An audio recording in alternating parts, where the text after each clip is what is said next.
मेरा नाम नीता है। उम्र? हाँ बताती हूँ, मैं अभी 20 साल की हूँ, कॉलेज के दूसरे साल में हूँ। देखो, मैं वो लड़की हूँ जो थोड़ी शरारती है लेकिन दिल से साफ। मेरी आंखें बड़ी बड़ी हैं जो कभी कभी लोगों को घूरती रहती हैं, और मेरी मुस्कान वो तो ऐसी है कि लड़के पीछे पीछे घूमते हैं। मेरी कमर पतली है और जब मैं जीन्स पहनकर चलती हूँ तो हवा भी थोड़ी रुक जाती है, लेकिन मैं ऐसी नहीं हूँ जो किसी को गलत तरीके से छूने दे। हाँ, कभी कभी सोचती हूँ कि अगर कोई स्पेशल हो तो क्या हो सकता है। खैर, आज मैं तुम्हें अपनी एक कहानी सुनाती हूँ, कृष्णा के साथ वाली। वो लड़का जो कॉलेज में सबका चहेता है, लंबा चौड़ा, और उसकी आंखों में एक चमक है जो दिल को छू जाती है। शुरू से बताती हूँ, धीरे धीरे, जैसे घर में बैठकर कोई दोस्त को सुना रही हूँ। तो बात उस दिन की है जब कॉलेज का पहला सेमेस्टर शुरू हुआ था। मैं हॉस्टल से निकलकर क्लास की तरफ जा रही थी, बैग कंधे पर लटका, और मन में नई क्लास के बारे में सोच रही थी। अचानक लाइब्रेरी के पास एक लड़का खड़ा था, किताबें हाथ में लिए, और वो मुझे देखकर मुस्कुराया। वो कृष्णा था। मैंने भी हल्की सी स्माइल दी, लेकिन अंदर से थोड़ा घबराई। वो बोला, एक्सक्यूज मी, क्या तुम नई हो? मैंने तुम्हें पहले नहीं देखा। मैंने कहा, हाँ दूसरे साल में आई हूँ, लेकिन तुम लगते हो सीनियर हो। वो हंसा, नहीं मैं भी तुम्हारे बैच का हूँ, बस लाइब्रेरी में ज़्यादा समय बिताता हूँ। नाम कृष्णा है। मैंने अपना नाम बताया और हम बात करने लगे। वो किताबों के बारे में पूछ रहा था, लेकिन उसकी नज़रें कभी कभी मेरी कमीज़ की नेकलाइन पर रुक जाती थी। मैंने सोचा, ये लड़का थोड़ा तेज़ है लेकिन बातें अच्छी कर रहा है। हम क्लास तक साथ चले और रास्ते में वो बोला, तुम्हारी ही बहुत बोलती है नीता, जैसे कोई राज छुपा हो। मैंने हंसकर कहा, राज डरेगा तो सबके पास होते हैं, लेकिन खोलने के लिए सही वक्त चाहिए। वो मुस्कुराया और मुझे लगा कि वो सोच रहा होगा कुछ और, लेकिन मैंने बात घुमा दी। चलो, क्लास लेट हो रही है। क्लास में हम साथ बैठे। लेक्चरर सर साइंस पढ़ा रहे थे, कुछ केमिकल रिएक्शन के बारे में। कृष्णा मेरे बगल में था और बीच बीच में वो मेरे से देखता। एक बार उसने मेरी पेन ली और लिखते हुए बोला, तुम्हारी हैंडराइटिंग कितनी सॉफ्ट है, जैसे तुम्हारी स्किन। मैं चौंकी लेकिन हंस दी। कृष्णा, पढ़ाई पर फोकस करो वरना सर डांटेंगे। लेकिन अंदर से मुझे मजा आ रहा था। थोड़ी देर बाद ब्रेक में हम कैंटीन गए। वो चाय ऑर्डर कर रहा था और मैंने कहा, मुझे स्पाइसी चीज़ें पसंद हैं जो जीभ को छूकर जलन देती हैं। वो बोला, ओह, तो तुम्हें वो पसंद है जो हॉट हो? मैं भी वैसा ही हूँ। मैंने आंख मारी, देखते हैं कितना हॉट हो।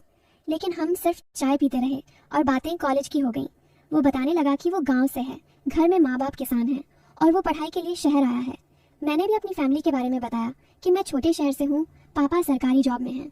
हमारी बातें ऐसी थीं कि लगता था जैसे सालों से जानते हैं। लेकिन हर बार वो कोई डबल मीनिंग वाली बात कहता, जैसे तुम्हारी स्माइल मुझे गर्म कर देती है, और मैं हंसकर टाल देती। मुझे लगता था कि वो आगे कुछ करेगा, लेकिन वो सिर्फ बातें करता रहा। उस दिन शाम को हॉस्टल वापस जाते वक्त वो मुझे छोड़ने आया। रास्ते में एक छोटा सा पार्क था जहाँ हम बैठ गए।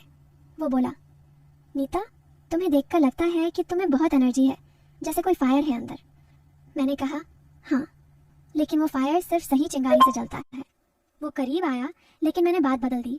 बताओ, तुम्हारा फेवरेट सब्जेक्ट क्या है? हम घंटों बात करते रहे। सूरज ढल गया, लेकिन कुछ नहीं हुआ, सिर्फ हंसी मजाक और थोड़ी सी छेड़खानी। मैं सोच रही थी कि ये लड़का कब स्टेप लेगा, लेकिन वो रुका रहा। घर जाकर मैंने सोचा, शायद कल। अगले दिन सुबह क्लास से पहले वो मुझे मैसेज किया, गुड मॉर्निंग ड्रीम गर्ल, सपने में आई थी क्या? मैंने रिप्लाई किया, हाँ, लेकिन सपने में तुम बहुत शरारती थे। वो हंसा और क्लास में मिले। आज प्रैक्टिकल था, लैब में। हम पार्टनर बने, केमिकल मिक्स कर रहे थे और एक बार उसका हाथ मेरे हाथ से छुआ। वो बोला, सॉरी, लेकिन ये टच इलेक्ट्रिक था। मैंने कहा, हाँ, लगता है कुछ स्पार्क हो रहा है। लेकिन हम सिर्फ एक्सपेरिमेंट पर फोकस करते रहे। लैब के बाद हम लाइब्रेरी गए। वहाँ एक कोने में बैठे किताबें पढ़ रहे थे। वो मेरे करीब बैठा और बोला, तुम्हारी खुशबू मुझे पागल कर रही है। मैंने धीरे से कहा, तो क्या करोगे? वो मुस्कुराया, लेकिन किताब की तरफ इशारा किया। पढ़ाई करूँगा, लेकिन मन तो कहीं और है। मैंने सोचा, अब तो कुछ होगा, लेकिन वो सिर्फ किताब पढ़ता रहा। शाम को हम फिर पार्क में गए और बातें की। वो अपनी ज़िंदगी के बारे में बता रहा था कि कैसे वो स्पोर्ट्स में अच्छा है, लेकिन पढ़ाई पर फोकस कर रहा है। मैंने भी अपनी हॉबीज़ शेयर की, जैसे डांस करना। वो बोला, कभी मुझे सिखाओगी बॉडी मूवमेंट्स? मैंने हंसकर कहा, हाँ, लेकिन सिर्फ डांस। रात हो गई, लेकिन कुछ नहीं। ऐसे ही दिन बीतते गए। हर रोज़ क्लास, लैब, लाइब्रेरी, पार्क, बातें डबल मीनिंग वाली, लेकिन एक्शन कुछ नहीं। एक दिन कॉलेज में एक प्रोजेक्ट असाइन हुआ ग्रुप में। हम दोनों एक ग्रुप में थे। घर पर मीटिंग रखी, लेकिन हॉस्टल में नहीं, तो हमने एक कैफ़े चुना। वहाँ बैठे कॉफ़ी पीते हुए प्रोजेक्ट डिस्कस कर रहे थे। वो बोला, नीता, तुम्हारे आइडियाज़ कितने हॉट हैं, दिमाग जल रहा है। मैंने कहा, तुम्हारे भी कम नहीं, लेकिन देखो कहीं ओवरहीट ना हो जाए। हम हंसे लेकिन काम पर लगे रहे। कैफे से निकलते वक्त वो मेरे कंधे पर हाथ रखा। चलो ड्रॉप कर दूं, मैंने हाँ कहा। रास्ते में एक सुनसान गली थी जहां वो रुका। मैं सोच रही थी अब तो, लेकिन वो बोला, नीता मुझे तुमसे कुछ कहना है। मैंने पूछा क्या? वो बोला, तुम बहुत स्पेशल हो लेकिन मैं जल्दबाजी नहीं करना चाहता। मैं हैरान लेकिन खुश। हम घर पहुंचे और गुड नाइट कहा। फिर एक हफ्ता ऐसे ही चला। अब हम रोज फोन पर बात करते, रात को लेट नाइट चैट्स। वो पूछता क्या पहनी हो? मैं कहती पजामा। क्यों? वो बोला सोच रहा हूँ कितनी क्यूट लगती होगी। मैं हंसती, तुम भी बताओ। लेकिन बातें यहीं रुक जाती। एक दिन कॉलेज में एक सेमिनार था। हम साथ बैठे और स्पीकर कुछ एनवायरनमेंट के बारे में बता रहा था। कृष्णा मेरे कान में फुसफुसाया, ये बोरिंग है लेकिन तुम्हारे साथ तो मज़ा आ रहा है। मैंने कहा हाँ, तुम्हारी गर्म सांसें कान पर लग रही हैं। वो मुस्कुराया लेकिन कुछ नहीं किया।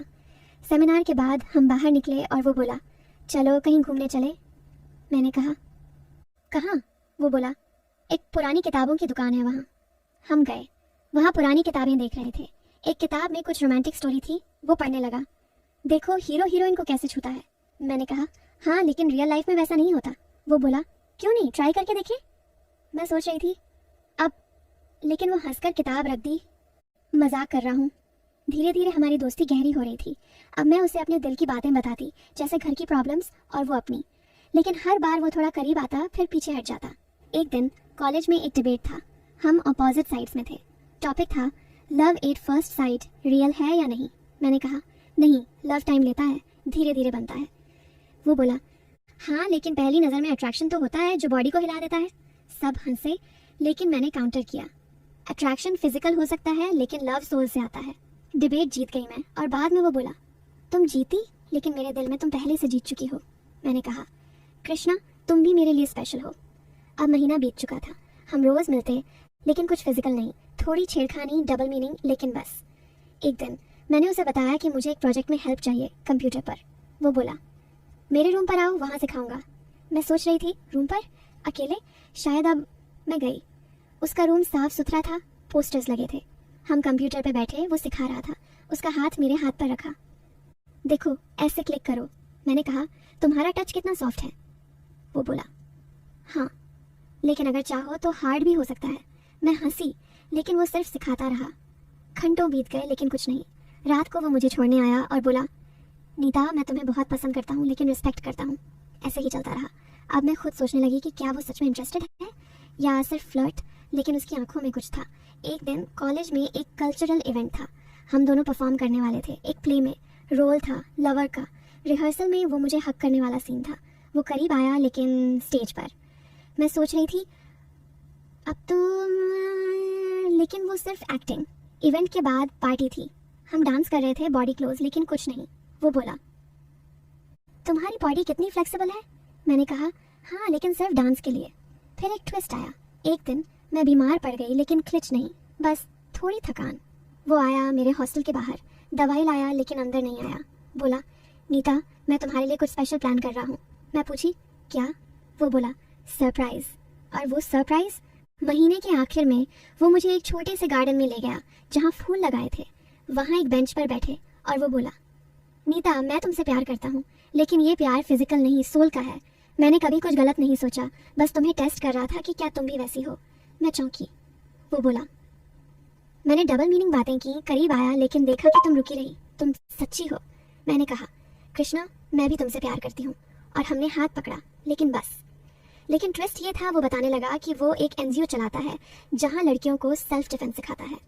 वो बोला मैंने तुम्हें इसलिए टेस्ट किया क्योंकि मैं चाहता था कि मेरी पार्टनर स्ट्रांग हो, जो फिजिकल अट्रैक्शन से ऊपर सोचे। मैं खुश हुई। हमने फैसला किया कि साथ रहेंगे लेकिन शादी तक कुछ नहीं। और अब हम साथ में वो एनजीओ चलाते हैं, लड़कियों को सिखाते हैं कि कैसे थरकी लोगों से बचें, लेकिन सच्चा प्यार क्या होता है।